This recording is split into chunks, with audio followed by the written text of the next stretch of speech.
Shalom Yashal, this Bayana. Today is going to be the first video to my installment of Muhammad's not in the scriptures, not in the Bible. All right. So this time I'm going to read this scripture out of the Bible. Then I'm going to go through the Hebrew scripture, and then I'm going to translate it for y'all. All right. So this is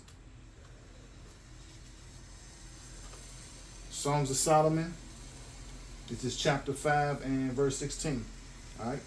It says, "His mouth is most sweet, yea, he is altogether lovely. This is my beloved, and this is my friend, O daughters of Jerusalem." Okay, so this is what I have written in Hebrew on the board here.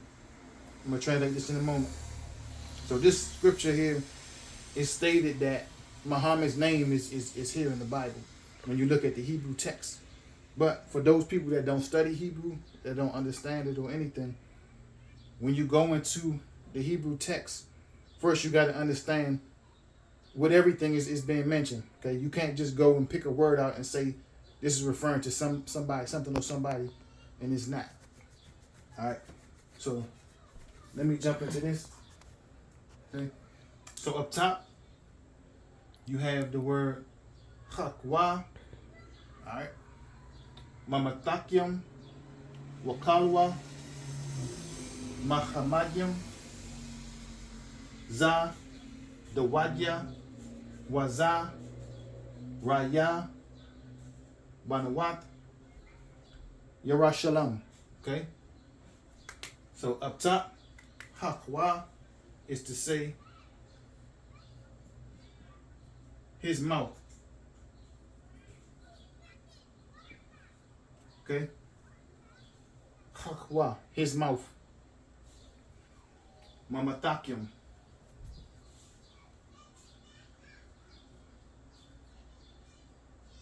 most sweet.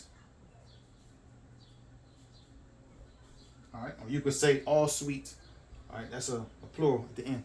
You say all sweet. Wakalwa, and all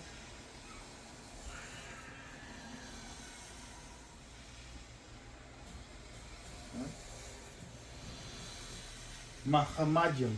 Okay. Now this in the English, when you look at English, it's going to say altogether lovely. All right. Or you can say loveliness. So to say all his loveliness.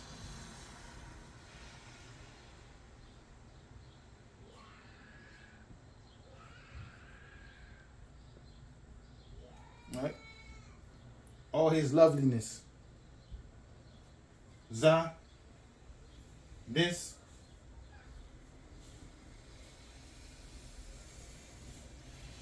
the Wadya, all right, the Wadya, my beloved,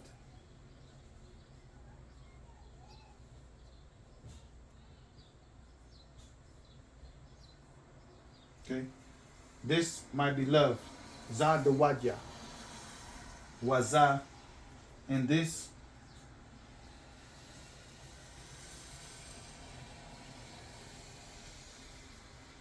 Raya, my friend. Raya, my friend. All right. Banawat,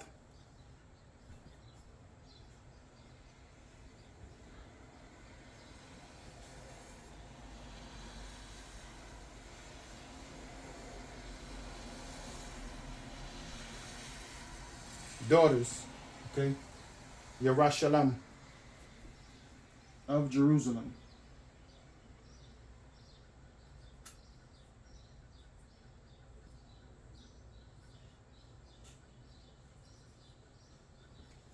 All right. Oh.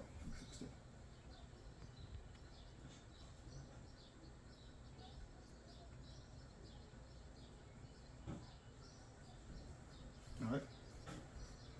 Jerusalem. Okay.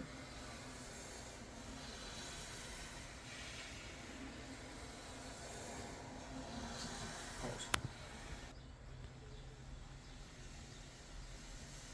Jerusalem. Okay. Now, from Hebrew to English. Okay. Chakwa, his mouth. Mamatakim, most sweet. All right. Now you could say is most sweet, but in Hebrew, you don't have to put a word like that in there. You only do it in English to make it make sense. All right. So his mouth, most sweet, and all. So all his loveliness, or as I said in English in the Bible, it's going to say altogether lovely. All right. Put lovely here too.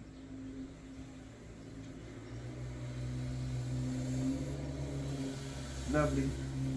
Zaz, this my beloved, and this my friend, daughters, let's say of Jerusalem. Daughters of Jerusalem. Okay? So this word right here, when you look up in the English, they're saying that it's supposed to say Muhammad there. Right? Is lovely right? Right. Okay. So this word here, Mahamadim, it sounds like it could be saying Muhammad. Alright. But you have some words that sound alike. And it just happens to be a word that sounds like it could be saying Muhammad, but in reality, that's not what it's saying. Okay? If you actually read the book of Songs of Solomon, you will actually find out it's a love poem, right?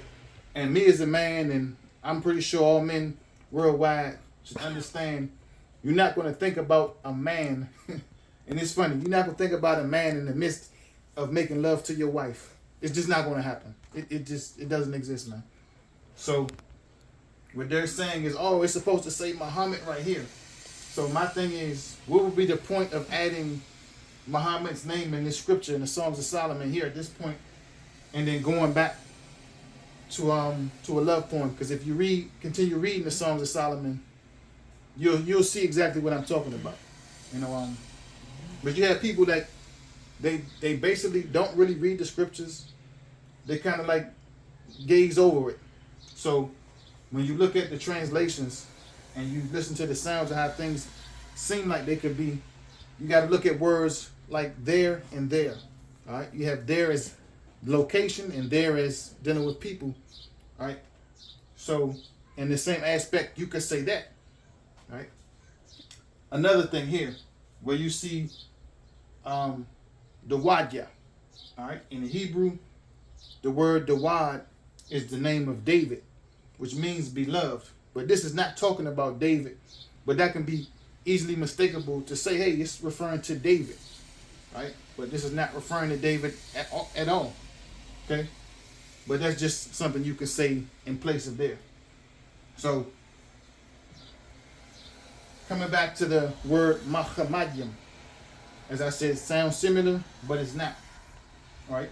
All this is saying, this is a characteristic of someone. All right, it's not putting a name there at all. So this is the characteristics. His mouth is most sweet, and all his loveliness, or altogether lovely. All right, this is my beloved, and this is my friend, daughters of Jerusalem. Okay, so just simply put, when you look through the scriptures, there are other scriptures that use this word. And I have another video that I put together. It's a reference to in the book of Ezekiel chapter 24. And you'll see that as well, where you see Muhammad. Now, it won't have the plural on the end, but they say it still means the same. They're still saying Muhammad, which it doesn't. And when you check that video, you'll see exactly why I'm saying that. It doesn't have nothing to do with Muhammad at all. So, what you want to do anytime you go into the scriptures, if you look up words and you see, understand first, Hebrew is not a language that you want to use, and you can't use it, as I should say, you can't use it and in the sense of comparing it to other languages to gain understanding. All right? Any language that you read, you have to understand the grammar and context of that language, what the language is saying, what this word might mean, if this is a name, if this is a place, if this is a characteristic, what's going on in that situation. All right? So I'm going to read this one more time, and I'll close out. All right? So up top, Chakwa, his mouth. Mamathakim, most sweet. Or we can say is most sweet. Wakalwa. Wakalwa. And all his, got that right there. In all his Mahamadim, not Muhammad. Alright? That's another thing. His mouth most sweet in all his Muhammad. Makes no sense. Let me read it again. His mouth most sweet in all his Muhammad. No. Za. This, the Wadya, my beloved, Waza, and this Raya, my friend, Ban Nuwath, daughters, Yerushalayim of Jerusalem. Okay? So just listening to how that sounds, you throwing Muhammad's name in there. It's just not, it don't make no sense. Alright? Now I get people like to discredit the Bible, and you have people that follow the Bible, or they have a denomination of Christianity that they follow, which the Bible does never promotes, and which no prophet of the Most High in the scriptures ever had a specific religion they follow. You know, Israelites are Israelites. You know, the Bible is a part of the culture. It's the law, statutes, and commandments and prophecies of our people. All right? So, definitely study. I always encourage people to ask questions. Like, subscribe, comment. I'm going to have some more of these coming out. And just think about this context. And as I went through it the last time, reading it through, his mouth most sweet and all his, won't say Muhammad, all right? Altogether lovely, as you see in the Bible, or his loveliness or lovely, this my beloved, and this my friend, daughters of Jerusalem. Okay? So, I'm your Akbayana. I want to say, Dawada, Kahalayim, La Yahweh, Ba'ashama Mashiach Yahushua. Dawada, you know, for viewing my video. Definitely be on the lookout for the rest of these videos. I might have 2, maybe 3, 4 more of these. But definitely, I'm going to be going through a lot of different things, and translating with the scriptures, just to show you that learning Hebrew, and even if you're not fluent in it, it makes understanding the scriptures and what it's translated from a lot more, you know, a lot better to get a hold of what the scriptures are saying. All right? Akbayana, Shalom.